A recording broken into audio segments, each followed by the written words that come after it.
જોઈએ તો ગોદી મીડિયાના જે થંબનેલ્સ હોય છે એમાં તો ભારોભાર દેશની અંદર ગૃહયુદ્ધ ઊભું થઈ જાય, દેશની અંદર કોમી તોફાન થઈ જાય એ પ્રકારના થંબનેલ્સ એ લોકો દ્વારા યુઝ કરવામાં આવે છે.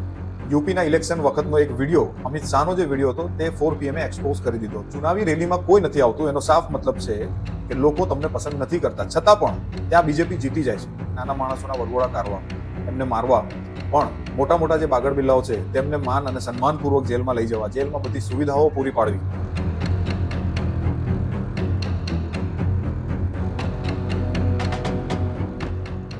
નમસ્કાર, હું દીપેનસિંહ. આજે વાત કરીશું આપણે ઇમરજન્સી વિશે.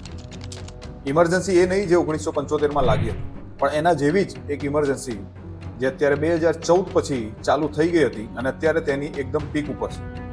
સત્તાનું વ્યસન એટલું ગંભીર હોય છે કે એને છોડવું બહુ મુશ્કેલ હોય છે. ભલે એ ઇન્દિરા ગાંધી હોય કે પછી નરેન્દ્ર મોદી કે પછી અમિત શાહ.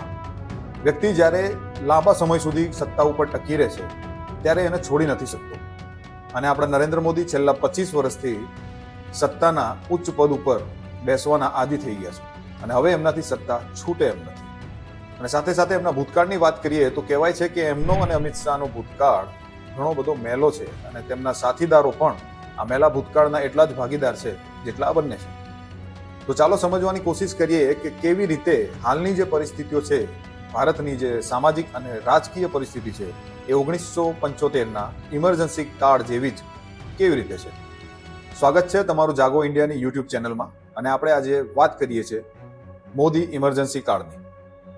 પણ એની વાત કરતા પહેલા આપણે સમજવું પડશે કે 1975ની જે ઇમરજન્સી હતી તે કેવી હતી.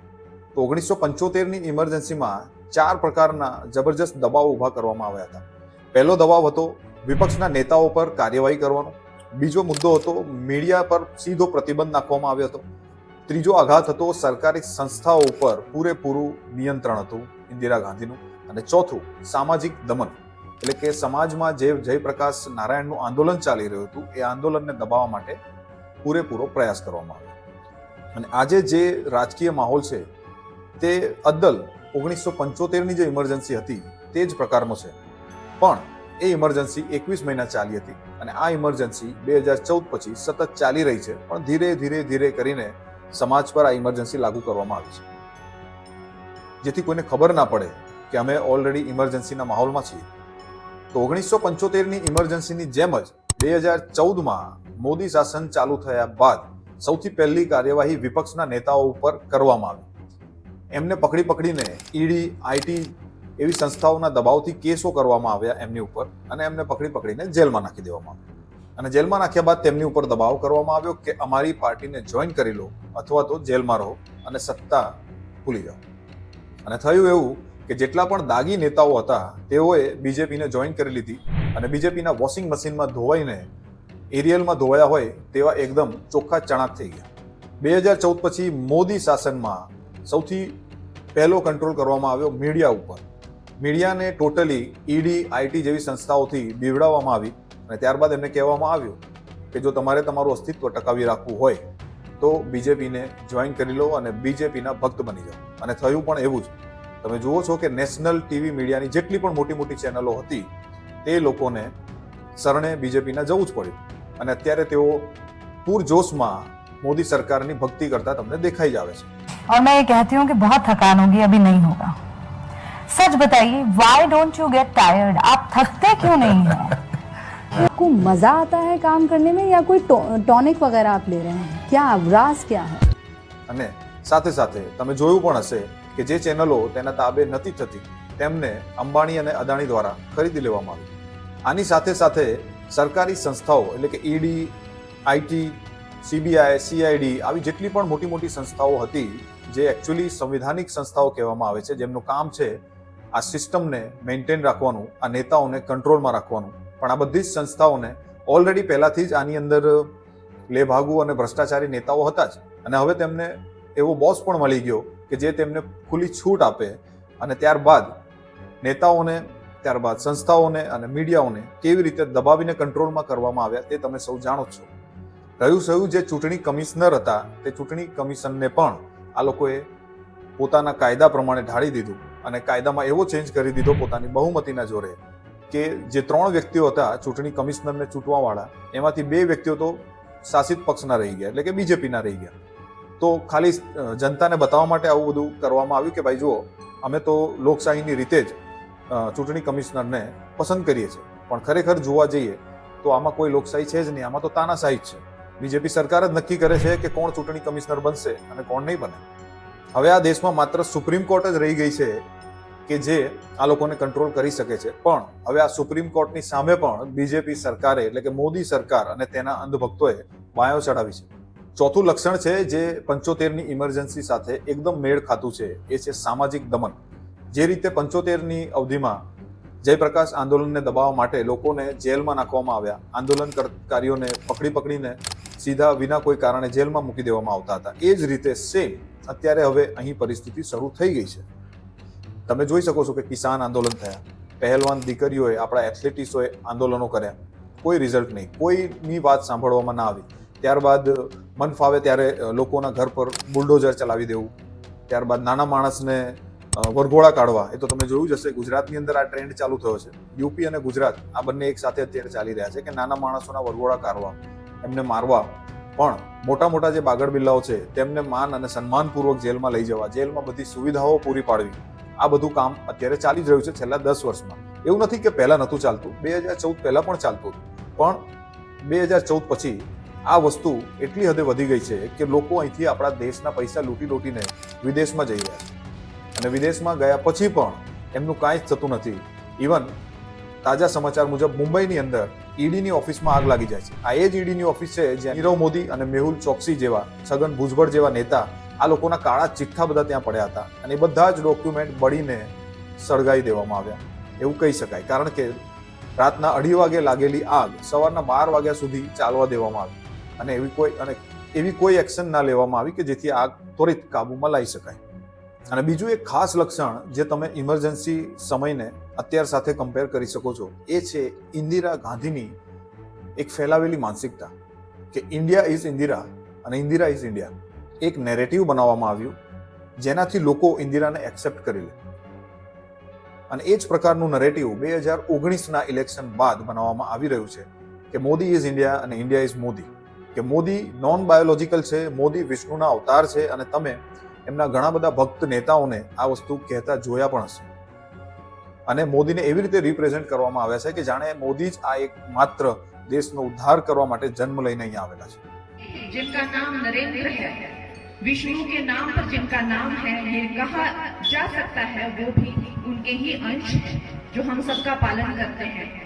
એટલે સુધી કે આ દેશને એકજૂટ કરવામાં જેમણે મહત્વની ભૂમિકા ભજવી હતી એવા સરદાર પટેલ એમના નામથી ચાલતું સ્ટેડિયમ એ તોડીને નવું સ્ટેડિયમ બનાવીને એમનું નામ હટાવીને નરેન્દ્ર મોદીનું નામ નાખી દેવામાં આવ્યું, જે બતાવે છે કે નરેન્દ્ર મોદીને ક્યાંક ને ક્યાંક ગ્લોરીફાઈ કરવામાં આવી રહ્યા છે, મોટી હસ્તી તરીકે ચિતરવામાં આવી રહ્યા છે, અને એક ભગવાનના અવતાર તરીકે ચિતરવામાં આવી રહ્યા છે, જે એક ગંભીર બાબત છે, અને જે બતાવે પણ છે કે અત્યારનો સમય અને 1975નો ઇમરજન્સીનો સમય એ બંનેમાં કોઈ ફરક નથી.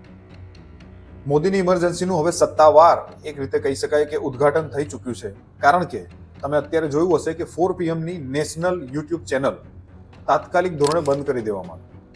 કોઈ પણ કારણ વગર સવારે ઉઠીને જોવામાં આવે છે તો એ ચેનલ બ્લોક થઈ ગઈ છે, અને કારણ આપવામાં આવ્યું સુરક્ષાનું. કહેવામાં આવે છે કે તમારા જે થંબનેલ છે એ ભારતની સુરક્ષાને પ્રભાવિત કરે એવા હતા. તો એ રીતે જોઈએ તો ગોદી મીડિયાના જે થંબનેલ્સ હોય છે એમાં તો ભારોભાર દેશની અંદર ગૃહયુદ્ધ ઊભું થઈ જાય, દેશની અંદર કોમી તોફાન થઈ જાય, એ પ્રકારના થંબનેલ્સ એ લોકો દ્વારા યુઝ કરવામાં આવે છે. તો શા માટે 4 PM નેશનલ ચેનલને જ બંધ કરવામાં આવી? એને બંધ કરવાનું કારણ એ છે કે પહેલા આ ચેનલને ધમકાવવામાં આવી કે તમે અમારા વિડીયો એક્સપોઝ કેમ કરો છો. યુપીના ઇલેક્શન વખતનો એક વિડીયો, અમિત શાહનો જે વિડીયો હતો તે 4 PM એક્સપોઝ કરી દીધો હતો, જેમાં અમિત શાહ બોલતા દેખાય છે એમના બીજા સાથીદારને કે આ આખી ચુનાવી રેલી ફ્લોપ થઈ ગઈ, ચોપટ થઈ ગઈ, કારણ કે ચુનાવી રેલીમાં કોઈ આવ્યું જ નથી.